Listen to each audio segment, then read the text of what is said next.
Hello, my name is Krista, and I'll be doing a brief presentation on some bilingual education basics. ¿Por qué es esto importante para mí? Or why is this important to me? Because I had to Google Translate that to put it in Spanish, and I'm a language literacy and culture major, so learning language, using it in literature and respecting people's culture and incorporating that into the classroom is a huge part of what I'm going to be doing as an educator. Also, there's a ton of research that shows that bilingual education supports academic achievement, and it's also an equitable opportunity. It's not fair for kids to come into America not by choice and then be forced to learn English and completely lose their native language. We're also a multilingual country. There will be some data on that later. English is not the only language in America. Lots of people speak Spanish, Russian, German, French, Chinese, Mandarin, lots of different languages in lots of different areas of the US. And why do we need bilingual education?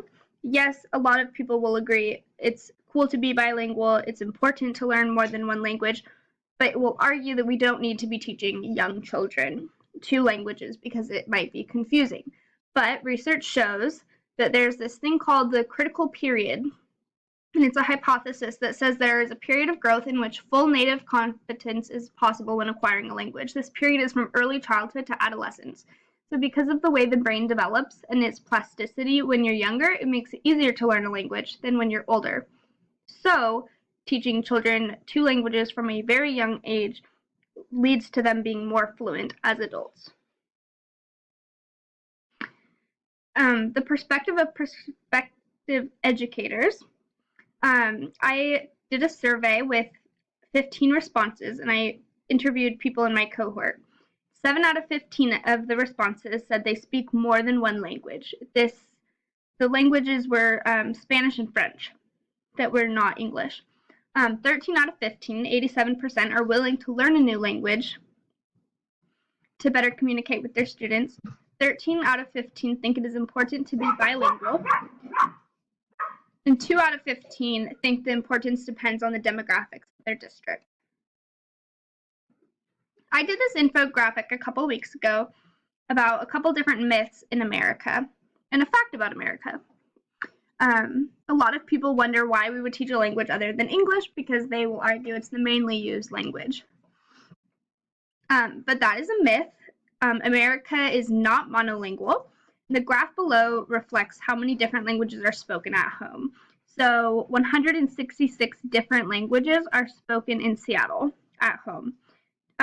192 different languages are spoken at home in New York, and 185 different languages are spoken at home in Los Angeles.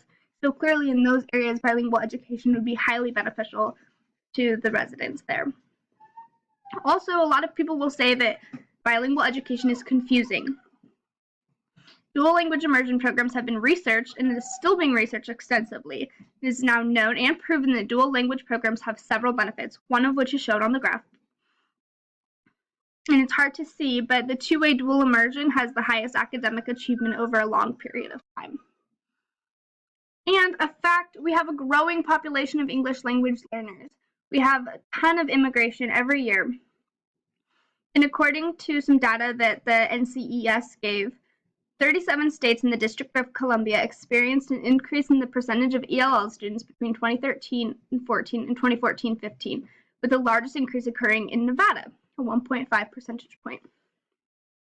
So you can take a look at the graph, and the darkest colors have 10% or higher of English language learners.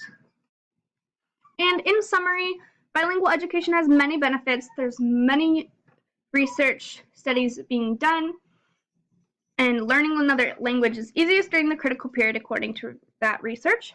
And also, America does speak more than one language despite most important documents being mass-produced in English. Thank you.